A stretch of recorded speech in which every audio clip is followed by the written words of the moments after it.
হে viewers, আমি Joyee. Welcome to our channel Joyee's lifestyle. তো আজকের দিনটা শুরু করলাম মায়ের হাতে তেল আর হলুদের ফোঁটা নিয়ে। প্রীতমকে মা প্রথমে দিল, দেন আমাকেও দিল। তারপর আমি চলে গেলাম রেডি হতে, কারণ যাব ওই বাড়িতে।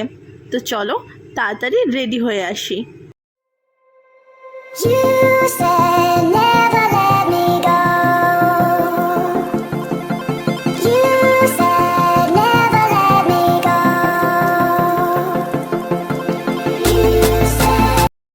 রেডি হয়ে আমি আর প্রীতম বেরিয়ে পড়েছি আমার বাপের বাড়ি যাওয়ার উদ্দেশ্যে। বাপের বাড়িতে যদিও বা আমি প্রত্যেক দিনই যাই, তবুও আজকের দিনটা যেন একটুখানি বেশি স্পেশাল।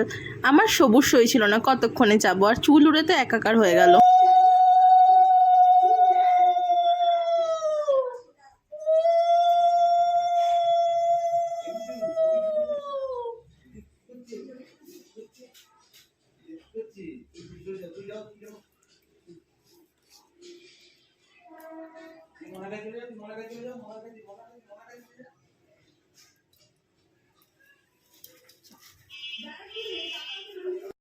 আসার সঙ্গে সঙ্গেই মা আমাদের সেই নতুন বরবৌদের মতন বরণ করে আবার ঘরে তুললো।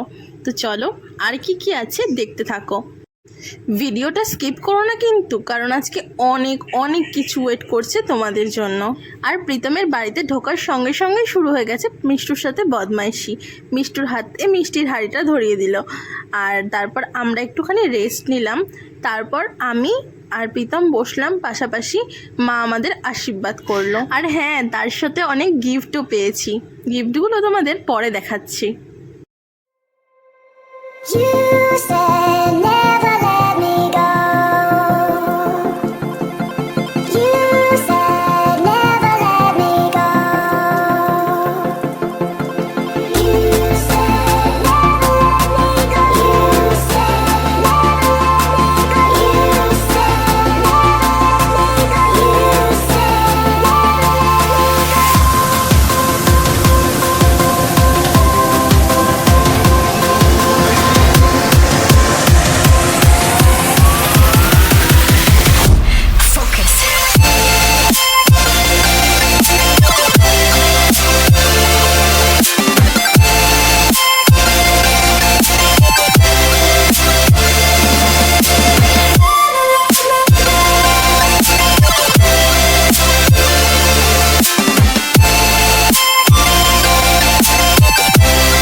বাপি এখানে আমাদের আশীর্বাদ করার পর টাকা দিচ্ছিল।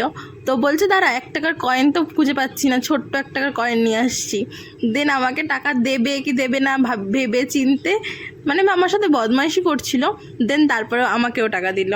যদি আমি এর আগেও গিফট নিয়েছি, কিন্তু আবার টাকাটাও পাওনা ছিল, সেটাও নিয়ে নিয়েছি। ছাড়বো কেন বলো। তারপর আমি মিষ্টুকে ধান দুব্বো দিয়ে আশীর্বাদ করলাম। আর মিষ্টুর জন্য একটা ছোট্ট গিফট আছে, যেটা তোমাদের পরে দেখাচ্ছি। মিষ্টুকে আশীর্বাদ করে বললাম যেন মাধ্যমিকে ফার্স্ট ডিভিশন হয়, কারণ এই বছর মিষ্টু মাধ্যমিক দেবে। আর ও পড়াশোনা এমনিতে খুবই ভালো। আমি শুনেছি কয়েকজন ওর সম্পর্কে অনেক কিছু বলেছে, বাট আমি তাদেরকে কিছু উত্তর দিতে চাই না এখন। বোর্ডের রেজাল্ট বেরোলে সেটার উপরে তার কেউ কোনো কথা বলতে পারবে না। আর যাই হোক, ফাটা কলসির আওয়াজ বেশি, এই কথাটা সবসময় মাথায় রাখি আমি, ওই জন্য এইসব নিয়ে গায়ে মাখি না। তো যাই হোক, পুচু আমাদের বাড়ির মেম্বার, পুচুকেও মা হচ্ছে জল দিল। এটা হচ্ছে ষষ্ঠীর পুজোর জল। কী জিনিসটা আমি তোমাদের পরে বলছি। তারপরে মিষ্টিও খাইয়ে দিল, তারপরে মাও হচ্ছে মিষ্টুকে আশীর্বাদ করে দিল। দেন আমি হচ্ছে সবাইকে মাথায় হচ্ছে জল দিলাম। এই জিনিসটা কি বলো তো, ঘটিদের মধ্যে, মানে আমার শ্বশুরবাড়ি হচ্ছে ঘটি এ দেশীয়, আর আমি হচ্ছে বাঙাল। তো আমাদের বাঙালদের মধ্যে এরকম একটা কুলো নেয়, এইটা হচ্ছে সুপারি গাছ বা নারকেল গাছের যে খোলটা হয় সেটা দিয়ে কুলোটা বানায়। দেন এটার মধ্যে কুড়ুল রাখে, বাঁশের কুড়ুল, দুব্ব, ধান আর হচ্ছে আম, কলা, এসব লিচু টিচু রেখে এর মধ্যে জল দিয়ে ষষ্ঠী স্নান করে। সবাইকে ষাট ষাট করে বলে, মানে কুকুর, বিড়াল, মানুষজন, গাছপালা, পশু পাখি সবাইকে ষাট বলে। তো এটা আমি ছোটো থেকে করে এসেছি। আমার আলাদা করে ডালা করতো না, যেহেতু আমি এই গোত্রের, মানে আমার বিয়ে হয়েছে যেই বাড়িতে সেই গোত্রের অনুযায়ী আমি সব কিছু করবো, সেই জন্য আমি ঠাম্মার ডালাটা থেকেই দিতাম। তো এবার আমি মায়ের ডালা থেকে সবাইকে জল দিলাম, যেহেতু এটা ছোটো থেকে করে এসেছি। তারপর আমার পার্সেল এসেছিলো এই বাড়িতে, সেই পার্সেলগুলো আমি খুলে খুলে দেখছিলাম যে জিনিসগুলো কেমন হয়েছে।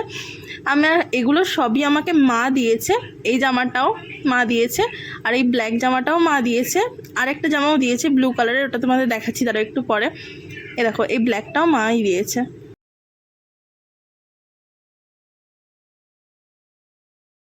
আর এই শার্টটা হচ্ছে আমি মিষ্টুকে দিয়েছি, মানে প্রীতম দিয়েছে। আর এটা হচ্ছে আমার মায়ের শাড়ি, এটা হচ্ছে কাঁথা স্টিচ, পুরো শাড়িটাতেই কাজ করা রয়েছে, আর ব্লাউজ পিসও আছে। আর রঙটা আমি মাকে জিজ্ঞাসা করেই কিনেছিলাম, মায়ের পছন্দ মতনই হয়েছে, মায়ের পছন্দ হয়েছে শাড়িটা। আর এটা হচ্ছে বাপির জামা, এটা হচ্ছে বাপিরও কালারটা খুব পছন্দই হয়েছে মোটামুটি, আশা করি পছন্দ হয়েছে। বাপি কখনো মুখ ফুটে বলে না যে আমার খারাপ লেগেছে বা ভালো লেগেছে। আর এটা হচ্ছে আমার আরেকটা জামা, এই জামাটাও আমাকে মাই দিয়েছে। এটা হচ্ছে একটা ব্লু কালারের, মানে নেভি ব্লু কালারের গ্রাউন্ড। আর এটা হচ্ছে প্রীতমের জামা, এই জামাটা প্রীতম নিয়েছে। আর যে ব্ল্যাক জামাটা প্রীতম পরে এসছে দেখলে, প্যান্টটা জামাটা, ওটাও এই বাড়ি থেকেই দিয়েছে ওকে। তারপরে আমি গপুকে আর হচ্ছে গণেশকে ষষ্ঠীর জল দিলাম। আর পুচুকে তো দিয়েইছি, দেখতেই পেলে। পুচু হচ্ছে ভয়ে খাটের তলায় ঢুকে গেছিলো। পুচু একটু রাগ করেছে আমি ওর গায়ে জল দিয়েছি বলে। মিষ্টু এখানে চা করছিল, আমার মা কিছু খায়নি যতক্ষণ প্রীতমকে ভাত না দেবে, সেই জন্য। তো প্রীতমকে ভাত দিয়ে তারপরে মা খাবে। এখানে মা রসুন কেটে রেখেছে, এখানে মটর ভিজিয়েছিল, মটর দিয়ে হচ্ছে ঘুগনি করবে বলে, বাট আমরা সকাল সকাল আসিনি বলে লুচি ঘুগনি করেনি। আর এখানে ভাজাভুজি করে রেখেছে, এখানে আলু ভেজে রেখেছে মাছের জন্য, আর এখানে বেগুন ভাজা করে রেখেছে। আর এখানে মা মাছ ভাজা বসিয়েছে, এটা হচ্ছে চিতল মাছ। মাছের পেটিগুলো দেখো কত বড় বড়, আমার মানে একটা হাতে ধরছে না, এত বড় বড় পেটিগুলো। আর লেজাটাও মা আমার জন্য অনেকটাই বড় রেখেছে, কারণ আমি লেজা খেতে ভালোবাসি, যে কোনো মাছেরই। মুড়ো খেতেও ভালোবাসি, বাট এই মাছের অতটা ভালো লাগে না, লেজাটাই ভালো লাগে। আরও আছে এখানে চিংড়ি মাছ, এই চিংড়ি মাছগুলো দিয়ে ডাব চিংড়ি করব। এই রেসিপিটা আমি করব। আর এখানে আছে মাটন, মাটনটা হচ্ছে দই মাখিয়ে রেখে দিয়েছে, মা একটু পরে রান্না করবে। আর এখানে অনেক ফল, মিষ্টি, আম, কলা অনেক কিছু এনে রেখেছে, বাট প্রীতম তো এইসব খাবে না। আর ওখানে কাঁঠালও এনে রেখেছে, কাঁঠাল আমি প্রীতম কেউই পছন্দ করি না। মিষ্টু মাকে একটু চা করে দিল, আমিও ভাগ বসালাম, কারণ আমিও সকাল থেকে কিছুই খাইনি। আমি তারপরে চিংড়ি মাছটা রেডি করে নিলাম, দিয়ে ডাবের ভেতরে ভরে নিলাম। দেন ডাবটা হচ্ছে প্রেশার কুকারের ভেতরে দিয়ে এই চিংড়ি মাছটা রেডি, মানে ডাব চিংড়ি হতে দিয়ে দেবো। আর রেসিপিটা আমি তোমাদের সাথে ভালোভাবে কখনো বাড়িতে শেয়ার করব। এখানে আজকে খুবই তাড়াতাড়ি ছিল, এত কিছু রান্না হয়েছে বুঝতেই পারছো, টাইম মতন কিন্তু খেতেও দিতে হবে। এর জন্য আজকে তোমাদের সাথে রেসিপিটা শেয়ার করলাম না, অন্যদিন নিশ্চয়ই শেয়ার করব।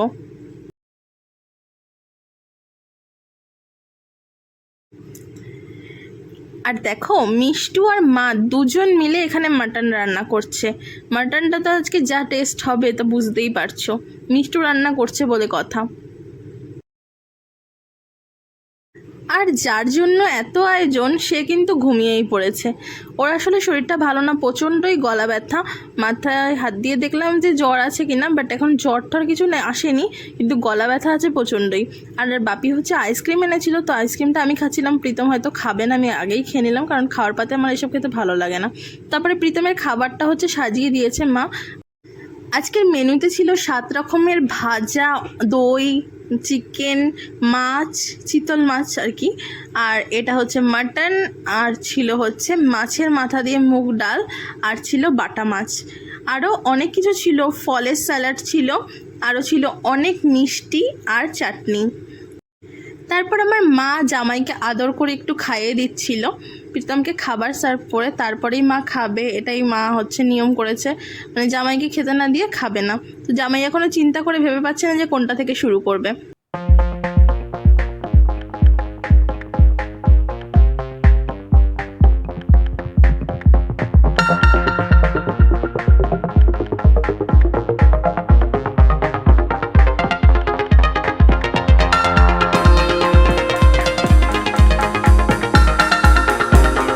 কিছু রান্না হয়েছে বাট ও খেতেই পারছে না, ও শরীর খারাপ বলে ও অনেক কিছুই তুলে দিচ্ছিল।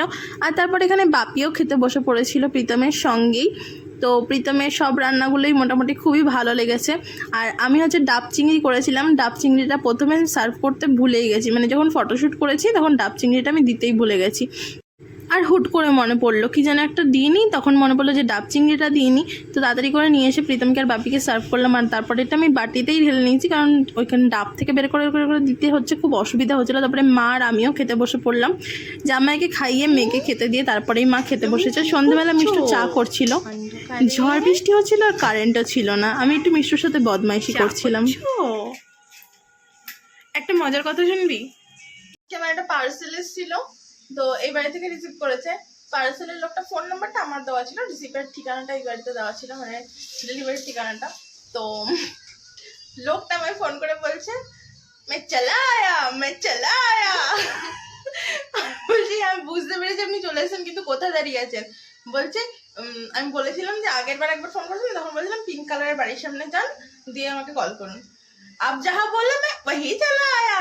আচ্ছা আমি ওকে মানে ফোনটা সরিয়ে বলছি, প্রীতমকে বলছি যে মদ খেয়ে রয়েছে নাকি, দিয়ে বলছে কি জলদি আও।